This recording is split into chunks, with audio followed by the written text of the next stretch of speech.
بسم اللہ الرحمن الرحیم۔ شروع اللہ کا نام لے کر جو بڑا مہربان اور نہایت رحم والا ہے۔ تمام دیکھنے اور سننے والوں کو السلام علیکم۔ ناظرین، آج ہم بات کرتے ہیں قیامت کے دن ہونے والے سوالوں کی۔ قیامت کا دن ہوگا، ہر طرف نفسا نفسی کا عالم ہوگا، ہر شخص کو اپنے انجام کی فکر ہوگی۔ اس دن کوئی کسی کا خیر خواہ نہیں ہوگا۔ کیا کبھی ہم نے غور کیا کہ اس نفسا نفسی کے وقت میں ہم کس طرف کھڑے ہوں گے؟ کیا ہم اپنے نبی کو منہ بھی دکھا پائیں گے یا ہمارے سر شرم سے جھک جائیں گے؟ ناظرین، اللہ تعالیٰ ایک شخص کو بلائے گا جس کا نام عبداللہ ہوگا۔ دنیا میں بڑا تاجر رہا ہوگا، حج اور عمرے بھی کیے ہوں گے، ہر سال مدینے میں رمضان بھی گزارتا ہوگا، دکان کا نام بھی مکہ ٹریڈر ہوگا۔ اللہ تعالیٰ فرمائے گا، اے عبداللہ، تمہارا تو نام بھی عبداللہ تھا، بتاؤں فلاں شخص تمہارے پاس مدد کے لیے آیا تھا، تم نے کتنا فراخ دلی کا مظاہرہ کیا۔ بتاؤ تمہارے نوکر سے غلطی ہو گئی تھی، تم نے کتنی بار اسے پیار سے سمجھایا اور کتنی بار غصہ کر کے اس کو نکالنے کی دھمکی دی۔ تم تو مسلمان تھے، بتاؤ تم نے دین کو فائدہ دیا یا نقصان؟ کیا تمہاری وجہ سے کبھی دین کو فائدہ ہوا؟ کیا تم نے دین صرف نماز، روزہ اور حج کو سمجھا ہوا تھا؟ تم نے کبھی دین کو اپنی ذاتی زندگی میں اثر انداز کیوں نہ ہونے دیا؟ تم نے نماز تو پڑھی، کیا تم نے کبھی صبر بھی کیا؟ جب روڈ سے جاتے ہوئے کسی نے غلطی سے تمہاری گاڑی کو ٹکر ماری، کیا تمہیں نہیں پتا تھا کہ غصہ بھی حرام ہے؟ تم نے وہاں کیوں صبر سے کام نہ لیا؟ ایک شخص جو کہ رہتا بھی غیر مسلم ممالک میں تھا اور تھا بھی غیر مسلم، جب اس کے ساتھ یہی واقعہ ہوا تو اس نے اپنے بھائی کو گالی تک نہ دی، بلکہ مسکرا کر صبر کر کے مسئلہ حل کیا۔ عبداللہ، یہ صبر کرنا تو دین اسلام کا حصہ تھا، تم نے مسلمان ہو کر نہیں اپنایا، تم نے اپنے نبی کی سنت کو دھتکار دیا اور ایک غیر مسلم نے اس کو اپنا لیا۔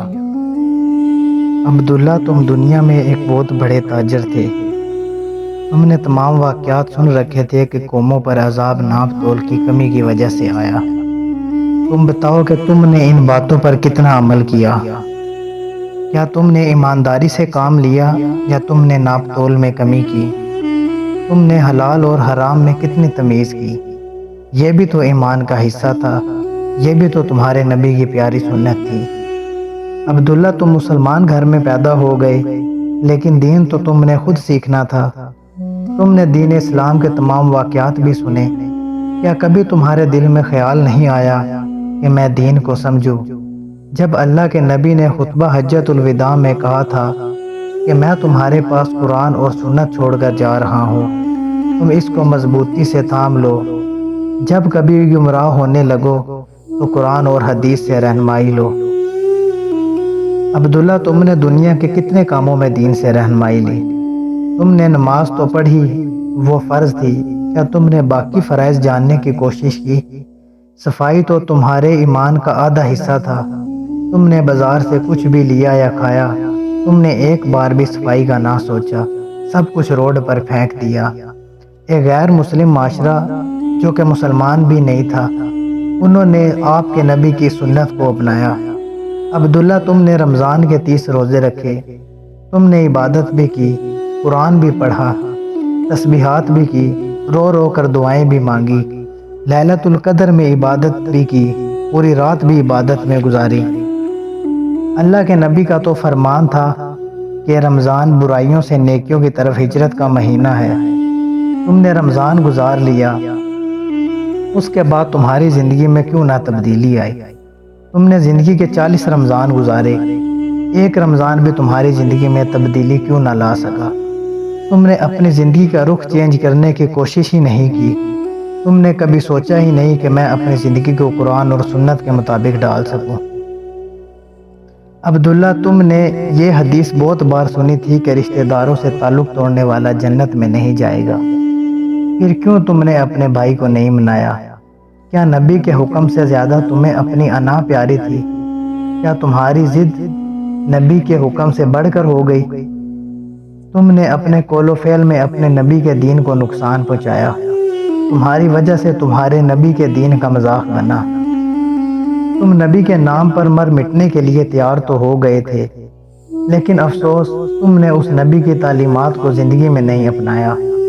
تمہاری زبان سے کوئی بھی مسلمان محفوظ کیوں نہ رہا؟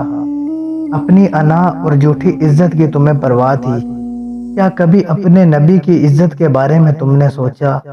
اپنے نبی کے دین کے بارے میں سوچا؟ اور عزت نفس اور انا یہ دنیا کی دو سب سے بڑی جھوٹی اور فریب ہیں۔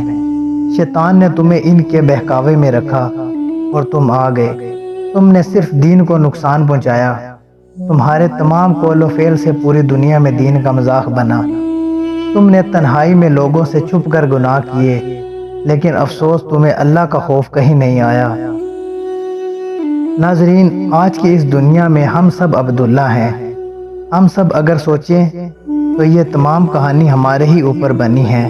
کل قیامت کا دن ہوگا، ہم سب سے یہی سوال پوچھے جائیں گے، تو ہم سب اپنا محاسبہ کریں کہ ہم ان سب سوالوں کے کیا جواب دے پائیں گے۔ ہم نے اسلام کے 5 ارکان تو پورے کرنے ہی کرنے ہیں، کیونکہ وہ اسلام کے بنیادی حصہ ہے، لیکن اس کے بعد اصل ذمہ داری عائد ہوتی ہے، اور وہ ہے ہمارے قول و فعل، ہمارا اٹھنا بیٹھنا، ہماری تجارت، ہمارے معاشرتی تعلقات، سب کے سب دین کے تابع ہونے چاہیے۔ ہم دین کا صحیح حق ادا تبھی کر سکتے ہیں جب بھی ہم ان سب چیزوں پر عمل کریں۔ اس پورے واقعے میں آپ خود کو عبداللہ کا انجام سوچ سکتے ہیں۔ اللہ ہم سب کو دین کی سمجھ اور استقامت عطا فرمائے، آمین۔